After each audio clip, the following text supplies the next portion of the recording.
നമസ്കാരം. എറാഫ് ടോക്ക് ഫുട്ബോളിലേക്ക് എവർക്കും സ്വാഗതം. റയൽ മാഡ്രിഡ് സിറ്റിയെ ഇത്തിഹാദിലിട്ട് തീർത്തു. ഈ വിജയം കൊണ്ടെല്ലാമായി എന്നൊന്നും അർത്ഥമില്ല. കാരണം യുവേഫ ചാമ്പ്യൻസ് ലീഗിൻ്റെ പ്ലേ ഓഫ് 2 ഘട്ടമാണ്. രണ്ടാം ഘട്ടം അങ്ങ് ബെർണാബുവിൽ കൂടി കഴിഞ്ഞെങ്കിലേ പൂർണ്ണമായും സിറ്റിയെ തീർത്തു എന്ന് പറയാൻ പറ്റുകയുള്ളൂ. അത് ആഞ്ചലോട്ടി കളിക്ക് ശേഷം പറയുന്നുണ്ട്. ഇപ്പോൾ പകുതി മാത്രമേ ആയിട്ടുള്ളൂ, ബാക്കി അങ്ങ് ബെർണാബുവിൽ കൂടുതൽ മികവിൽ കളിക്കണം, അവിടെ അലാബയും റൂഡിഗറും ഒക്കെ ഞങ്ങൾക്ക് വേണ്ടി തിരികെ എത്തണം എന്നൊക്കെ അദ്ദേഹം പറയുന്നുണ്ട്. നമുക്ക് പിന്നെ ചർച്ച ചെയ്യാം. ഏതായാലും ഈ കളിയിലെ പ്ലെയർ റേറ്റിംഗ് ആണ് നമ്മൾ ഈ വീഡിയോയിൽ പരിശോധിക്കുന്നത്. 2-3 റയൽ മാഡ്രിഡ് വിജയിച്ച മത്സരം. എർലിംഗ് ഹാലൻഡ് 2 ഗോളുകൾ സിറ്റിക്കായിട്ട് നേടിയപ്പോൾ റയലിനായി ബെല്ലിംഗാമും ഡയസും കിലിയൻ എംബാപ്പയുമാണ് ഗോളുകൾ കണ്ടെത്തിയത്. മത്സരത്തിൽ സിറ്റിയുടെ താരങ്ങളുടെ റേറ്റിംഗ് ആദ്യം നോക്കാം. സിറ്റിക്ക് വേണ്ടി ഗോൾ കീപ്പർ എഡേഴ്സൺ മോറസിൻ്റെ റേറ്റിംഗ് 7 ഡിഫൻസിൽ അക്കാൻജി 7.2, റൂബൻ ഡയസ് 6.3, നദാനയൊക്കെ 7.2, ജോസ്കോ ഗ്വാഡിയോൾ 7.2. മധ്യരയിൽ സ്റ്റോൺസ് ഉണ്ട്, റേറ്റിംഗ് 7. പിന്നെ സാവിഞ്ഞോ മുന്നേറ്റങ്ങളെ സഹായിക്കാൻ അദ്ദേഹമായിരുന്നു ഒരു ഭാഗത്ത്, ഒരു പാർശ്വത്തിലധികമാണ്, rating 6.6. KDB 6.5, Bernardo Silva 6.3, Jack Grealish 7. Then Erling Haaland, അദ്ദേഹം ഇരട്ട ഗോളുകൾ നേടി മികച്ച പ്രകടനം നടത്തിയിട്ടുണ്ട്.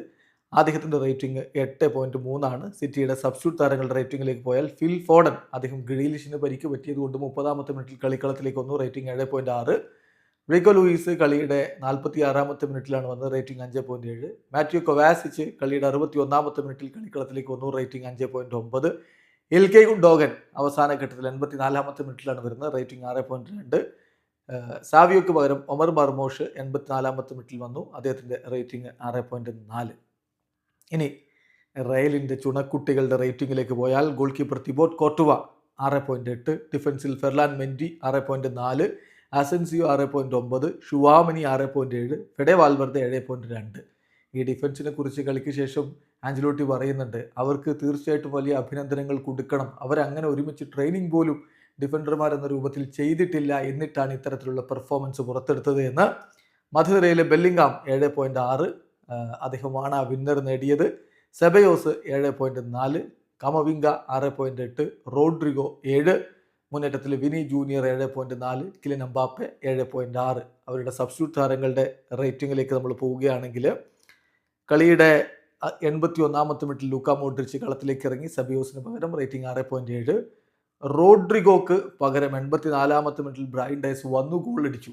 വളരെ ഇമ്പോർട്ടൻ്റ് ആയിട്ടുള്ള ഗോളായിരുന്നു അത്. സമനില ഈക്വലൈസർ വന്ന അദ്ദേഹത്തിൻ്റെ വകയാണ്. 7.6 അദ്ദേഹത്തിൻ്റെ റേറ്റിംഗ്. ഫ്രാങ്ക് ഗാർഷ്യ അവസാന ഘട്ടത്തിലാണ് വന്നത് എന്നതുകൊണ്ട് നമ്മൾ അദ്ദേഹത്തിന് റേറ്റിംഗ് കൊടുക്കുന്നില്ല. എന്തായാലും ഇത്തിഹാദിൽ പോയി അവിടെ ഇട്ട് സിറ്റിയെ തീർത്തിരിക്കുകയാണ്. വീഡിയോ അവസാനിക്കുന്ന ഫുട്ബോൾ ലോകത്തെ കൂടുതൽ വിശേഷങ്ങളുമായി റഫ്ലക്സ് എത്താം.